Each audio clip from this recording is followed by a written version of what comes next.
My Bommarillu Sunita's kitchen పొడి బేసన్ చేస్తానండి. ఎలా చేస్తాను చూడండి. వెళ్దామా? ఉండండి, ఎలా చేస్తాను చూడండి. మిరపకాయలు నూనెలో గోలించుకొని మిక్సీ కట్టేసుకుంటాం. కొద్దిగా మినపప్పు, శనగపప్పు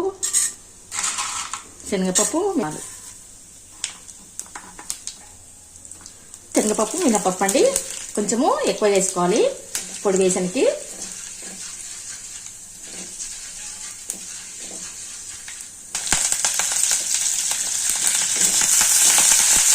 ఇవన్నీ పక్కకు తీసుకొని పెట్టుకోవాలి.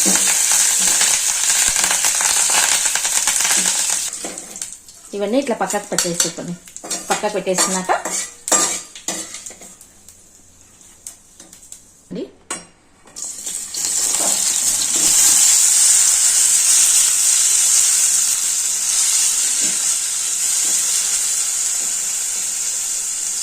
ఇట్లా కలిపి మూత పెట్టేస్తారండి.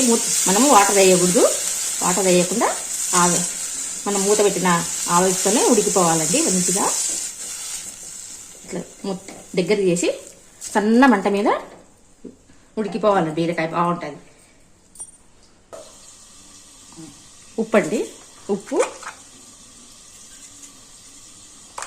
కొబ్బరి, ఇంగువ.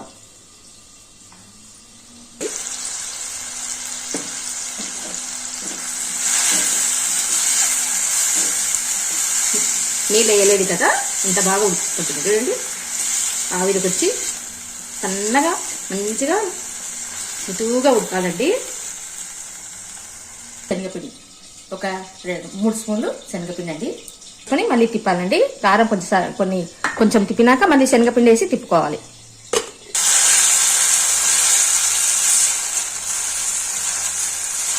ఏమాత్రం నీళ్ళు వేయకుండా చేసుకోవాలండి. నీళ్ళు వేయకూడదు.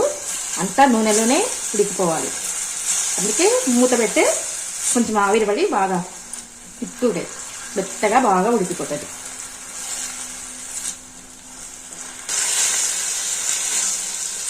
ఇప్పుడు ఇంకా మూత పెట్టకండి. మూత పెడితే మళ్ళీ వాటర్ పడుతుంది కదా.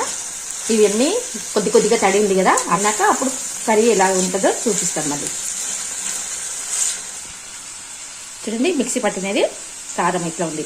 కారము, శనగపిండి, ఉప్పు, కొబ్బరి అన్నీ వేసి చేసినదండి.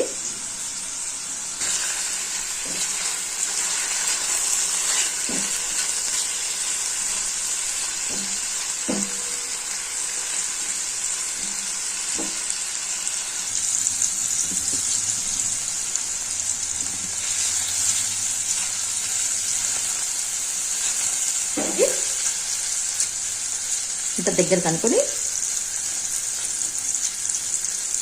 కొంచెం సేపు అయినాక తీస్తాను. బీరకాయ అంతా సర్వింగ్ చేసుకుంటాం చూడు, ఆ గిన్నెలోనే తీసేసి మళ్ళీ తర్వాత చూపిస్తాం. దీనిలో తీసేసుకోవాలండి. ఇప్పుడు నూనె ఉంది చూడండి. ఈ నూనెలో బీరకాయ తీసిన నూనెలోనే ఇదంతా వేయించుకోవాలి. బాగా పొడి కావాలండి. శనగపిండి అనేది వాసన వెళ్ళిపోవాలి. బాగా ఫ్రై చేసుకోవాలి అండి బాగా. అప్పుడే మనకు మంచి ఏగిన స్మెల్ వస్తుంది. శనగపిండి కారము ఏగిపోయిందంటే అప్పుడు మనకు తెలిసిపోతుందండి. అరోమా అనేది ఏగిపోయినట్టు కనిపిస్తుంది. అండి వేయించుకునేవి బీరకాయలు తీసుకుని పక్కకు పెట్టుకున్నాం కదా, తీసి పక్కకు పెట్టుకున్న బీరకాయలు వేసి కలపాలి. మంట మాత్రము పెద్దగా పెట్టకండి, ఎర్రగా అయిపోతుంది తొందరగా. దీనిలో కలిపేయాలండి.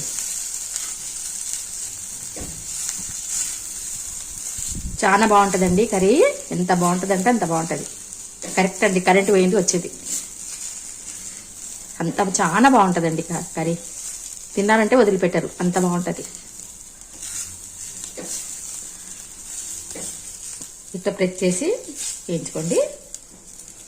దానికి బాగా బీరకాయకి అనేది బాగా పడుతుంది. ఇట్లా ప్రెస్ చేసినామంటే దానిలో నుంచి తడి వస్తుంది కదా, మంచిగా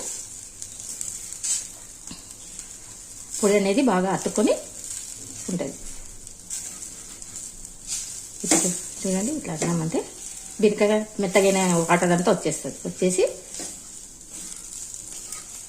అయిపోయిందండి. మంచి గరం వస్తుంది చూడండి.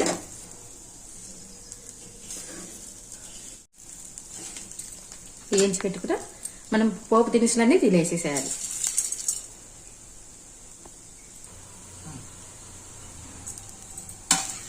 వేసేది బాగా కలుపుకోవాలండి.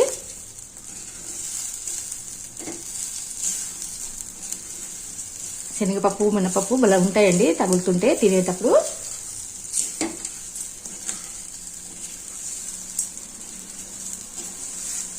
ఇంత కలిపేసి గడ్డిస్తాం.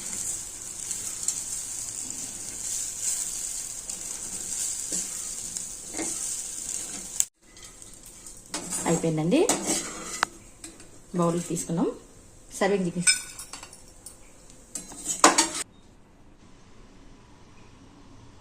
బీరకాయ పొడి బేసన్ తయారైపోయిందండి. రైస్లోకి చాలా బాగుంటుంది. మీరు కూడా ట్రై చేయండి. Thank you for watching. Like, share, subscribe. Bye.